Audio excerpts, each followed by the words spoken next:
Hello, welcome to the 19th episode of the podcast. I'd like to welcome you and give you an opportunity to introduce yourself and go into how you got into airsoft. All right, thank you for having me. I'm JEDBEDROCK. I run a small YouTube channel for Airsoft.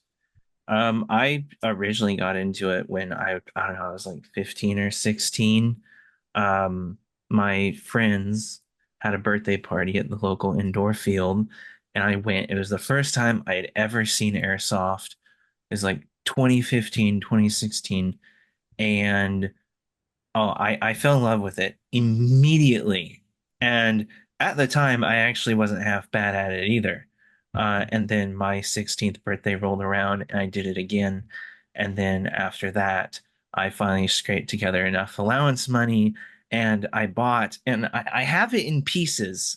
Like it still exists marginally, but it's an old Gen 1 Lancer Tactical M4 is what I got, and I still have its high cap mag that I use from time to time.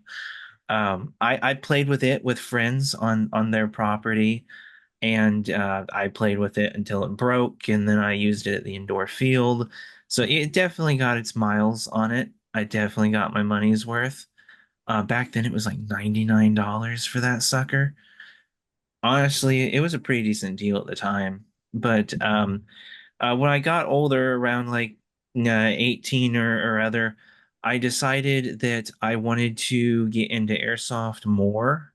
So I joined, what, no, I got a gun, which I think I got a G&G F in 2000. That was like my first next gun. Mistake, but I loved it at the time. And I played with that for a while, and then I eventually got a Crytek M4, which is mostly what I used was a Crytek Trident. And I joined a local team. I didn't really understand Speedsoft at the time, so they were Speedsofters. I was just some dude in camouflage at the field, but they taught me their ways and I ended up becoming a very decent speed softer, actually. And that's how my journey started, and that's how a lot of the early videos on my channels are, or my channel is that I'm a speed softer. I got really good at it. We were like that close to thinking about going to competitions. We had like jerseys and everything, and it was a ton of fun. And then there were some stuff that happened, and then there was a death in the family, and I kind of stopped the whole indoor thing, mostly because I wasn't allowed to go there anymore. Um, and so I found a place here in Oklahoma that does outdoor, and that's kind of where I've been for the past few years. And I've gotten into milsim, learned milsim. I actually like it a lot more. I find it's a lot more dynamic than Speedsoft. It has a lot more intricacies, and I've been doing that ever since. So I've been into airsoft since like 2016. 2016, so that would be about 12 years if my math is right. Is that correct? Uh, yeah, or about 10-ish 10. years, I Yep, think. Yeah, 10. Yeah, 10. you're right. 10. Yeah, that's quite a while. I mean, that's cool. So I'm sure like within the last 10 years, airsoft has progressed significantly since 2016 till now. For the most part, airsoft has technologically been a little plateaued ever since the creation of like HPA and stuff. HPA advanced a little bit in the late teens, a little bit as you got like the Fusion and then the F2 engines from Polar Star. And then lately they've been trying to make the gas blowbacks better and enticing people to use them a bit more. But for the most part, it's technologically kind of leveled off in the AEG department. You don't really get companies trying to reinvent the gearbox. Oh yeah. The only gun I've really seen ever do it is the Vector. It's the only gun that I really know of that like reinvented how the gearbox was built. Yeah, I mean that's good. good insight because of course, I say this in every podcast. I'll try to keep my story very short because it's kind of repetitive at this point. But but me myself, I started in airsoft like a long time ago. I think it was back in 2003, and I was only in it for a few years. A similar story with your background is basically, playing with other friends. In my particular case, I was playing in other backyards. I was only in it for a short time. And of course, back then, I mean, it's nowhere what it is today. So, I mean, we didn't have full metal. Hop ups was, I did heard of the term back then. I remember that, but they weren't really a thing. I remember they were garbage back then. And I also remember that it was like, at least at the time when I remember, it was difficult, more difficult on getting good quality airsoft guns because most of them were just, essentially weak quality plastic things, right? For the most part. So Yeah. I got out of it about 2007-ish. And then I didn't get back into it until 2000 and I think uh 2023, if I remember correctly. So it was a few years ago, and you can imagine like the shock I had, right, from remembering back in that era to now Oh, getting yeah. exposed to Yeah, today, definitely. Yeah. and significant improvements. They have full metal. Hop ups is like drastically improved, and like you can like I mean in airsoft, yeah, like blue. I'm trying to say the word bazookas now. Oh, So yeah. Yeah. it's like, I mean, holy cow, you know? The grenade So launchers too. yeah, yeah. It's just it's like it shocked my world. And the realism has like really made it very attractive. So I got into it. I decided that, why not? I just try it one day, see how it goes. My first day didn't go very well because it was just by myself, to a field that I don't know anybody.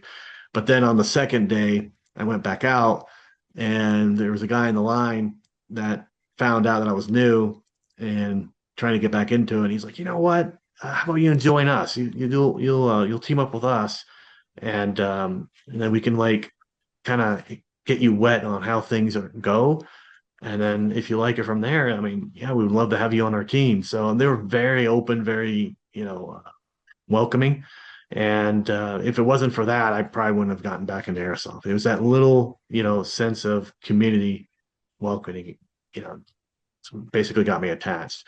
So I immediately got into outdoor type of airsoft, and then obviously I'm more into realism, so Milsim kind of attracts to me. So I love it that's the too. type of yeah, that's the type of path I took. And but of course, I had only been in like a read back into it since 2023. So for me, it's still kind of feels kind of recent. But ever since then, my passion of it exploded. Because I mean, if you look at what's behind me, I mean, I built this room just for this. So I mean, if that tells you anything of uh, how I'm involved or how much I'm involved in this, and my connections everywhere has like spread out. So for example, I have friends in Huntsville, Alabama. I have friends in Oklahoma, in Texas, and all those airsoft fields. And it's kind of cool to have that type of that type of community and being able to exchange ideas and just have fun with it, right? So yeah, as a matter of fact, ironically, I'm going to be visiting your field if everything goes well this Saturday. So I'm Just try actually to be really on looking my forward to team. that.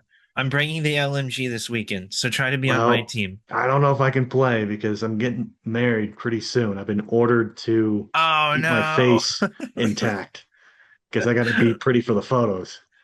So I may spectate. I may ask Gus if it's okay if I take a tour and maybe spectate during the games, but I can't play during the games because I can't Well, really we'll just face. bring a dye mask for you. Dime. That could work. But yeah, I mean, I'm gonna be there at your location, so I'm looking very forward to that. And it's just, that type of exposure is pretty cool. Oh yeah, for sure. Yeah, I really like the field down here. It's the one of the few, but the best one that Oklahoma has that I've been to, anyways. I think I've been to them all the outdoor ones that Oklahoma has to offer. Oh yeah, Only one of them's that great. yeah. Based upon what I see, I think that field in particular, of course, for everyone to know who or which field we're talking about JTC. And if I remember correctly, I think it's like south from Tulsa, Oklahoma. Yeah, it's So about half an hour south, yeah, almost directly south. yeah. So they have a big field. I mean, anyone who's interested, just look it up. They have a big field outdoor, lots of things. They have trailers, vehicles, indoor combat. I think you have buildings for that. So Yeah, it's we have like a whole small town, and I think he said he's gotten it over like 100 acres now. yeah, very impressive. We It's don't large. use all of it yet, but he's looking at how to use it, hosting like events and stuff. And our Halloween event is to die for. Oh, I can It's imagine. Yeah. amazing. It's great. Yeah, because I've seen some photos from last year and it looked pretty tight. I mean, I certainly wouldn't mind going over them at that time frame if my schedule allows. It's extremely cinematic. I mean, you can't replicate what happens on that night like if you really tried. I mean, it's movie-esque. Like particularly last year we had there was a massive rain right before the night portion started, and so when we went out with our flashlights and lasers, there was like a thin layer of fog, of light fog on the ground, and all the moisture in the air lit up all the lasers and flashlights. So it was very cinematic and damp and cold. Not cold, but a little chilly. So yeah, it was perfect. And there were a lot of amazing jump scares, tons of fun. The ending was amazing. You just have to be there to experience it. Oh yeah, I've heard it, and I definitely want to go there if I can have availability this year. But we'll see. We'll see. We'll see if the time allows it. But your field has certainly caught my attention. It is one I really want to visit. I'm going to be going there this Saturday. So it's yeah, I'm looking very forward to that. And just out of curiosity, I mean, how many years have you been in that field? I mean, how has it improved over the years? I mean, just feel free to Ooh, give your insight on okay. that. I'm actually a good one to ask because I've been there since practically day one that he opened the field. It was man, it was like 2023, 2022 that he opened the field. I'm thinking it was around 20, either late 2022 or early 2023. But I think it was 22. It was small. It was comprised of just the little town that you'll see. Like that was the entire field. And only two of the buildings you could access. The other one was completely caved in. You couldn't get in there. You could only go around it. There was nothing behind it. And it was just like the small buildings with a little in-ground pool that was filled with some sand and whatnot. But we made do with what we had. And he over the years he has grown the field by over double, probably 5 times the size it used to be. He keeps the place immaculately manicured, so the grass is always cut. Never had issues. Actually, funny enough, since day one, he has I think they're called Larry and Moe, and they're like 5 foot king rat snakes that he almost keeps as pets, really. And he keeps them on the property to take care of any poisonous snakes. I've heard people say that they've spotted Larry or Moe, but never had an issue with any poisonous snakes ever. Um, so the field is well maintained. Um, but yeah, he's the building that used to be inaccessible. I took like a 2 year hiatus due to family stuff. When I came back, the building he had cleared it out, so he built it back up to spec. He's looking to renovate it soon, but you can now go in there now, and we call it White House because it's just a White House. It's one of the better buildings that he has. And then he built a massive 2 story metal building just north of that, and we call it Casino.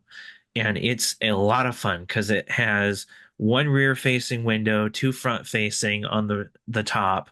It has a small spiral staircase to go up it, and and then you have a little loft so people from the top can shoot down to the bottom of the staircase. And then there's a back door. It is a lot of fun and a tough nut to crack. Like kind of a ideal situation for a defender. Ideal situation is, interestingly enough, not on the staircase. The best situation is to fall back to where like the staircase goes up into a clearing, and then you go down to the end of the hall. So anyone coming up out of the staircase has to pass in front of you. That's the Field of fire. there's like a poker table that's turned over, and you hide behind that. That's where most people and some of the better defenses go, is that area. Nice. I would love to see that. That sounds pretty cool. Yeah, it's rare that you get an airsoft field that has like a two-story building or has nice buildings in general. He has really nice buildings and he keeps them maintained too. He also keeps the wasp population taken care of, so usually never have issues with that. A lot of the issues that plague some other outdoor fields I've been at don't affect his because he takes care of it.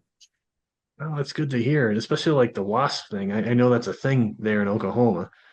So it's Yeah, they're a big problem. yeah.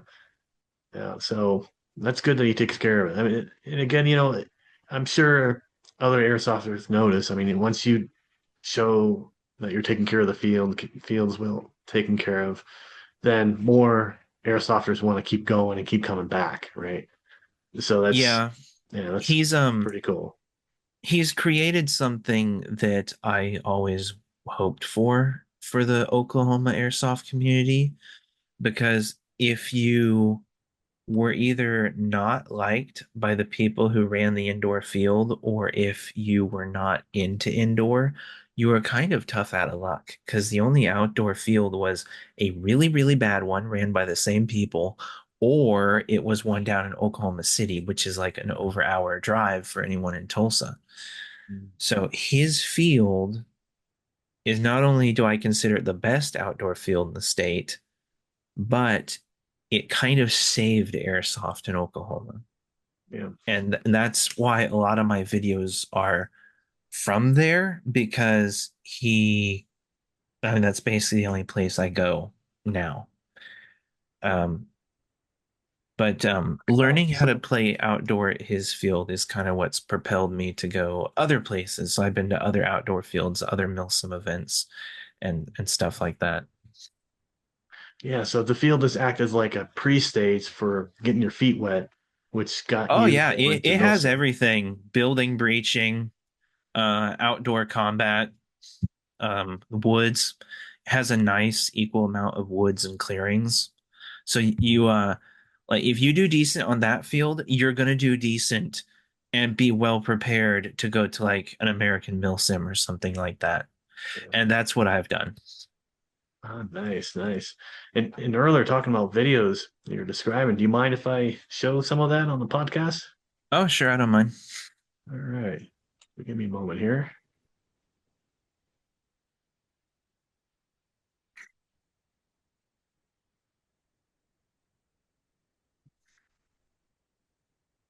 All right. Let me share the screen here. So just give me a moment. All right.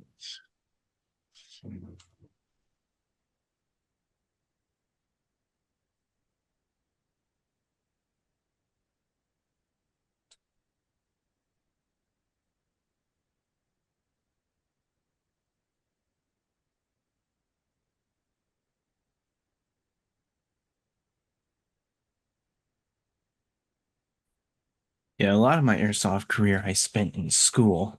Uh, so once I got out of school in late 2020, late 2024, I've kind of just like hit airsoft really hard.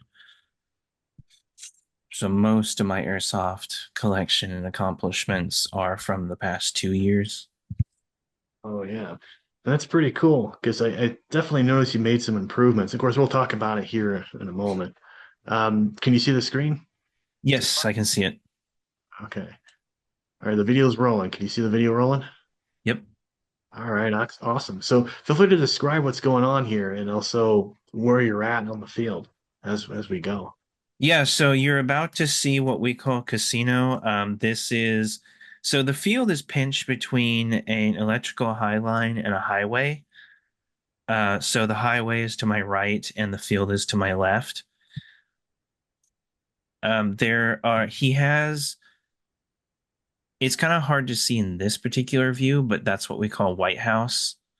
It's kind of this, and that's the wall of casino. So I'm kind of off to the right side of the field, the far right side of the field. Oh, I see casino. That's casino right there, isn't it? Yeah, Far and distance. that's Yeah, White the House. two-story building. Yeah. Yeah, this episode this is my most recent one. I was having camera issues. I bought a bunch of brand new camera equipment and I was having issues with it. No, still, it was you're doing pretty good. I mean, it's pretty slick video, what I observed. Oh yeah. Yeah, the biggest issue is that I ended up having to change my video editing software. And that threw a hamper in things. And I found out that the GoPro 13 has overheating issues that I am yet to overcome. So that was the main problem. Oh, believe me, I've had similar problems. Matter of fact, I made some alterations, and when I'm out there in the field, I'll be more than happy to show you what I did.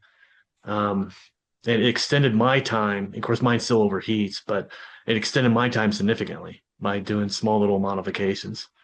Do you run at So 4K? yes, I do. Okay. I was just thinking about knocking it down to 1440. And that will help. That'll give you additional time. But because of the quality I want to present on some of the stuff that I do, I try to keep it at 4K if I can. That's for me too, but once I got the gun cam, I wasn't focused as much on the 1440. I do have a shoulder cam that I got here. It's a small little camera. The quality is not that great. I had to do some editing to this to get it to look okay. But it's a camera on a little bendy head. So I put it on my shoulder, like come a nice little thing. And this is an area that's what we call barn. It's one of the more central buildings. It's a lot of fun.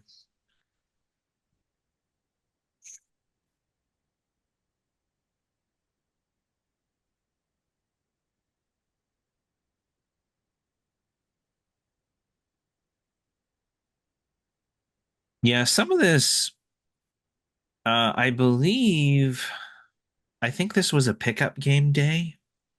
Um, our job was basically to, I think it was a TDM was the thing.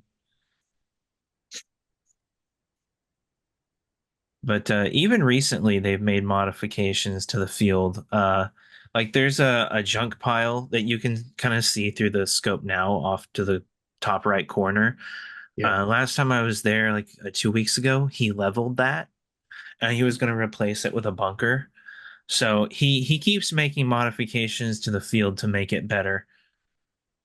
So Yeah. even as you see it Balance. now, it'll look a little bit different. Yeah, so there's a better view of barn, and I'm leaning up against trailer. Trailer's fun. I don't go into it much. It's a little bit of a kill box because it has windows all around it. Yeah. A lot of angles, vulnerabilities. Oh yeah, for sure. I do have some fun times in there. Like last time, the whole team was just joking with each other. It was like a hostage game, and I got like two super clean shots on two separate people within like 4 seconds. Nice. So that's actually a thing called RV. That little trailer like RV thing, it's an enclosed deal so that you can slide the windows open and closed on. And you can't lock the door, but you can push the door shut. So it's really hard to attack the little RV because it's almost completely lined with windows that they can open and close. It's infuriating to fight someone who knows how to open and close the windows Yes. properly. Yeah, yeah.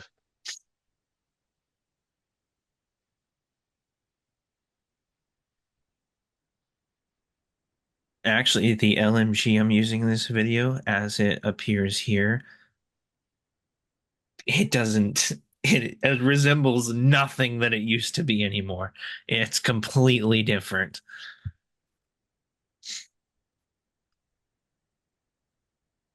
Yeah, everything about it's different now. No, well, if I see you out there that Saturday, I would like to check it out to see how Oh it is yeah, for now. sure. Yeah. It's HPA now. Uh I've basically dumped a massive amount of money and time into it. And I still don't even feel like it's finished.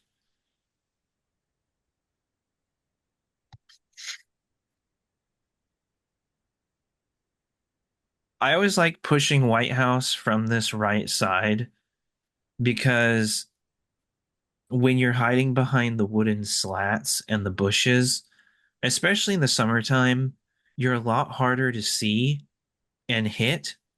And the people inside are completely exposed through the side and the front window. I don't know if you saw it earlier, but the front window of White House is just Oh yeah. enormous. Oh yeah. So if you get people on the flank to worry about you being there, then it opens them up to all your the rest of your teammates quite easily. Getting that flank is very important. That's the other thing I enjoy about outdoor is learning how to use camouflage. It's not something indoor teaches you, and the better you learn it, the more fun. Yeah, so there's the junk pile. That thing's gone now. Oh, that on the right side. Yeah. Okay, I see. Yeah.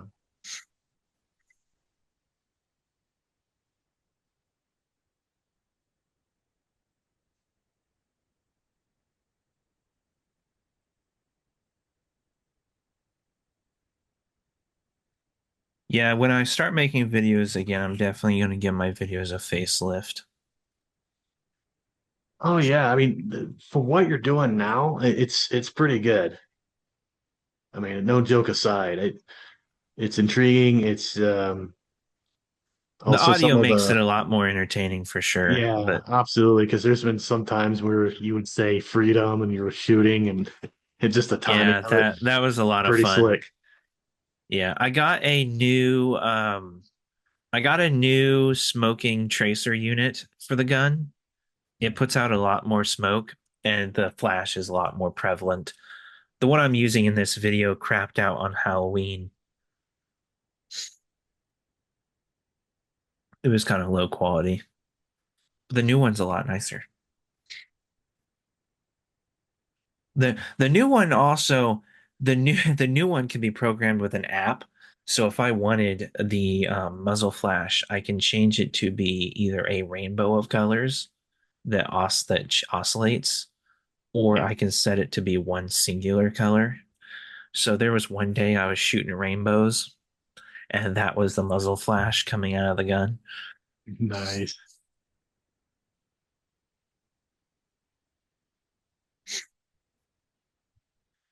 Yeah, that particular day was funny because there was like I think it was three smaller kids that were playing, and God bless their souls. I tore them apart so many times.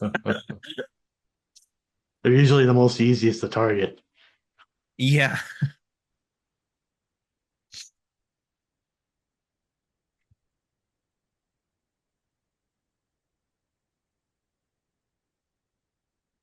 Then I think this was, yeah, so this was a game mode. This is my one of my favorite game modes. It's called Blob. So it's a free for all, but when you shoot somebody, they take a knee, and if you can touch them for 10 seconds, they join your team. Whichever team consumes all of the others wins. So Blob is just so much fun because if someone gets shot again, they go back to neutral. And when they respawn, they can just shoot everyone again. It's so much fun.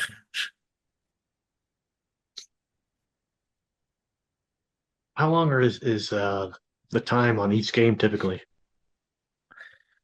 Pickup games usually run for about it's like 15 minutes per side, 30 minutes per game. Uh it I like the time. It's enough to feel like you got a good game in, but also not an exceedingly long time. Yeah. Sometimes the games will finish before then. Yes, this moment. This was a pretty funny moment. It's like, ah. Oh, Which was poor funny guy. because at the time I was only shooting one jewel with .28s. So they got off easy compared to what it does now. It does .36s at 1.8 joules.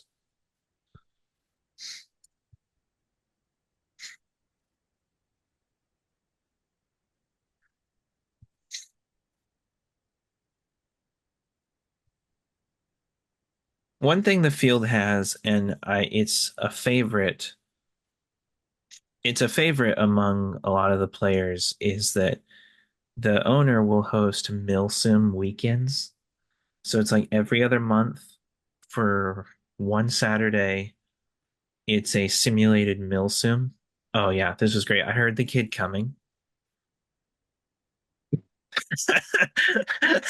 He's like, I had it. I'm done.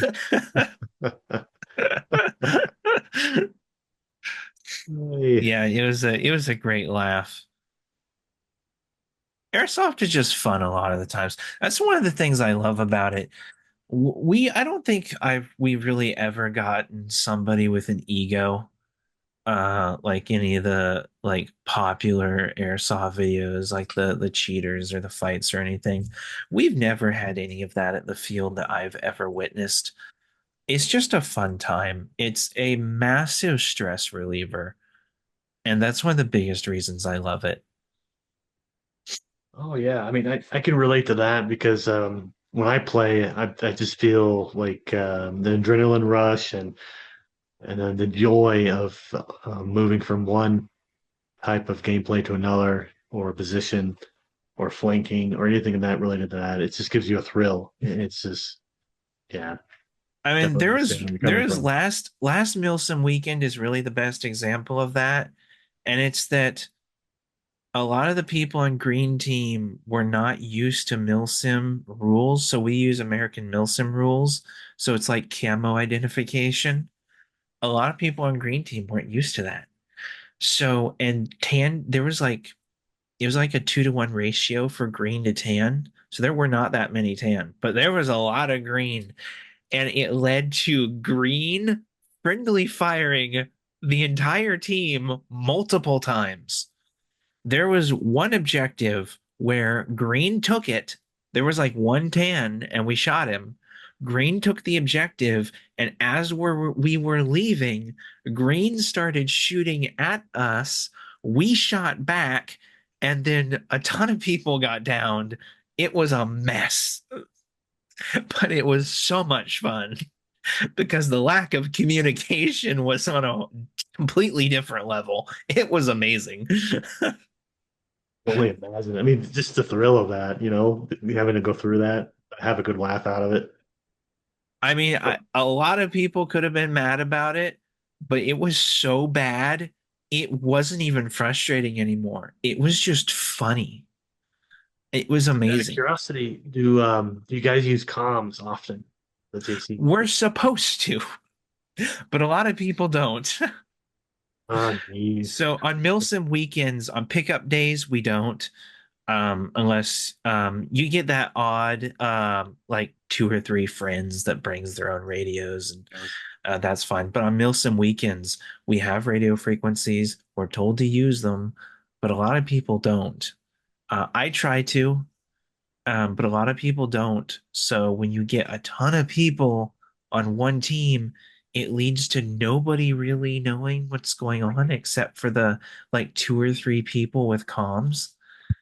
So it's hilarious. Like for instance, we had a ghillie sniper. His first time coming out to play, shot me on his own team when I was staring right at him. I was just looking at him and he shoots me. I was just standing still. Did he at least say sorry or anything like that? He had no clue until a while later.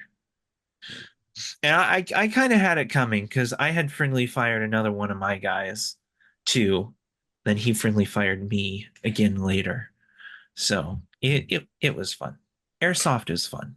Oh Like yeah. if Yeah. anyone's thinking about doing it, I recommend giving it a try. Yeah, and you don't need much to start off with. I mean, you can just get one of those starter type of AEGs and get like a face mask and maybe a hoodie. I mean, it's just simple things as simple as that, and that would get you Yeah, going. it's not very demanding, and a lot of fields provide rentals too. If you don't even want to go that far, the rentals that JTC offers, I applaud them for their rentals. They're actual AEGs, just normal AEGs that you would get for budget, full metal. Never seen anyone have issues with them. It's good. That's excellent that they offer that. I mean, at my local field, they do as well. But they're, in my opinion, they're barely, what did I say? They're usable and they're certainly starters. If you're going against someone that is more, so they say, equipped, then kind of at a huge disadvantage. One thing I've learned for airsoft is that you really go only as far as your skill, and that point was not proved better than my antics last time I played, which was I massacred the entire team twice over with a $20 spring pistol. Yeah, Did you get that I on was kind video? of demon incarnate with that little springer. Oh, nice. Did you get it on video? I did not. I haven't been recording for. That that would have been priceless to see that. Yeah, I wish I was recording, but I haven't recorded for about 8 months due to all kinds of stuff. I was thinking about recording next weekend, but I'll have to see how it goes. Yeah, yeah. I'm definitely going to be. It's just how I'm going to be positioning the cameras where I'm still trying to figure out. But yeah, it should be fun. I mean, I look forward to being there, and I think it opens up at 9 a.m. if I remember correctly. Yeah, doors Oh, open at 9. Um, another thing, so uh, it's just fantastic. There's always something nice to say about the field. Um, it's $25 for 11 to 5. I've yeah. never seen a better deal. Oh, because here I think I could be mistaken. I need to double check, but I think it's 35 here. Where I'm at. Yeah, that would $10 make difference. sense. Yeah. Yeah, So we it's have some lower prices here. yeah, and to be fair, I think the cost of living here is higher too, so that might Yeah. to that. But still, I mean, $25. I mean, geez, I would feel bad, and I think I might spend and maybe two tickets, even though it's just me, so I can help with or just give a little bit to the field. I usually get a ticket and HPA because I'm usually running HPA. So that's already like $35. Oh, nice, nice. Yeah, I don't mind. I bought my LMG. I bought from him actually. Yeah, I don't have an issue giving money to that field. Oh yeah, I definitely want to uh, give my appreciation. So yeah, it. I look forward to it. I mean, It'll be fun, and if you're going to be out there, I'll definitely look for you. And then see. It won't be hard. You can't miss me. You can't miss me either because I'm the one that wears like this little symbol thing. Says model says I'm I special. like to like fill up like the whole front of my vest is just patches. I have a bag of patches and I'll swap them out every day. Like every time I play, I'll put on different ones depending on how I feel. Yeah, it'd be a little bit harder to identify you without the patches. Yeah, people that play with me a lot kind of just know what I look like. I'm usually the only one that wears like a boonie. Yeah. Started using those over helmets. Oh, nice, nice, nice. But how's the like the especially recently? How's the weather there? I mean, is it getting up to 80s or 90s at this point? It's starting to, yeah. So a lot of the rain has passed through, um, and the weather's starting to get hotter, Hunter? which is fine. Hot weather's nice. I've kind of gotten used to it. A lot of people down here are kind of used to it. For some reason, though, the airstreams from the Gulf have kind of turned Oklahoma into a pseudo Florida as far as weather. Oh yeah, yeah. I could definitely relate to that because I used to live in Oklahoma once upon a time. So I think I lived there for 14 years, remember right? So I remember some of those. We I get less also remember tornadoes, though. tornadoes could be interesting, but more rare than what people typically brag about. At least during my observation when I was living there. A lot So of them have gone north nowadays. yeah, so it's just oh, I mean, in a way, Oklahoma, at least to me, it's kind of like my home, even though I don't live there. So I gotta enjoy what you have there, right? So and it's nice to know that we have other people in the also area or Oklahoma in that matter that has fields and that especially the JTC field, right? That you can actually go to and enjoy airsoft with. So I have a question for you. Have you been to any American Milsims? No, I have not. I've been invited, but I've We're gonna have to take you someday. yeah, definitely because there's I don't want to say this publicly, but there is an element that's preventing me from doing something like that. But what I have been doing as a compromise for the time being anyway, is that I've been attending what's called mini meal sims. So down over here in Colorado, there's a company, I think it's called Pew Pew Productions, if I remember correctly. They do mini meal sims here. And that was my first exposure to meal sim, even though it was a mini. Oh, I loved it instantly because there's a coordination, especially the radio communication aspect, teamwork, and being able to hang out with other people that you're familiar with, right? That you're friends with is really good experience. And the person who put it together, I know him pretty well, and I actually had him on the podcast on here too. If you look up on my channel, look for something that says Pew Pew Productions, and you'll see him. And feel free to go through that podcast or anyone else that's listening to this because he's get into interesting conversation. He's a good guy and very, very involved in his conversations, and you can really tell he loves airsoft, which is good because then it kind of shows that you're dealing with someone who is hosting events that he has passion for, right? So kind of cool to see that. And yeah, I mean, American Milsim, that's on my target list. You just have to wait it out to have this Man, little element be if you celebrated. ever find the time that you're free in the second weekend of October this year, we got to talk because Oh that yeah. is American Milsim's Iron Horse.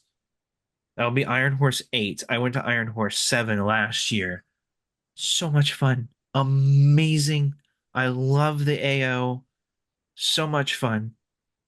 I actually went with all the guys that run JTC down here.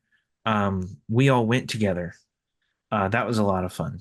I'm definitely gonna try to go back this year. They'll probably be on green team this time because those tickets are a lot easier to get. Oh, the green versus the multi-camel, I believe. Yeah, I have been enjoying green. I got myself some Marpat. Amazing.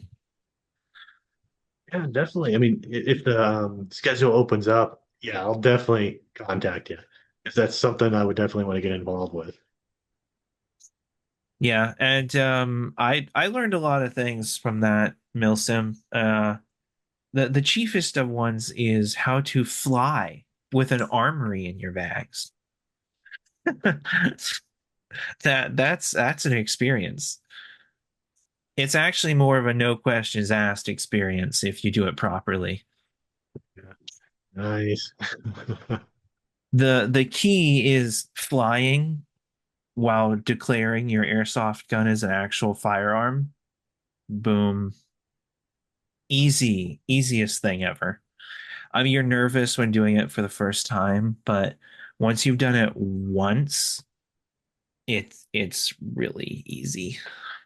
Oh yeah, I can only imagine. I mean, it's just thinking about it, very cool. It is very something I definitely want to see. Sure. Oh yeah, yeah. It's a lot of fun. All right. Well, awesome. Well, I'd like to thank you for coming on the podcast and thank you for giving your insight on the field and some of your thought process on mill sims. And yeah, it's really big privilege to talk to you. And I look forward to hopefully meet you this Saturday if All right, no things go problem. It'll correctly. be nice to see you. Thanks for having me on. Yeah, no bet. I mean, anytime. And feel free to reach it back out if you want to schedule another podcast episode going over updates or anything that's going on locally in that area. I mean, I'm very welcoming on that. So anything you would like to share, I can be available. We'll go from there.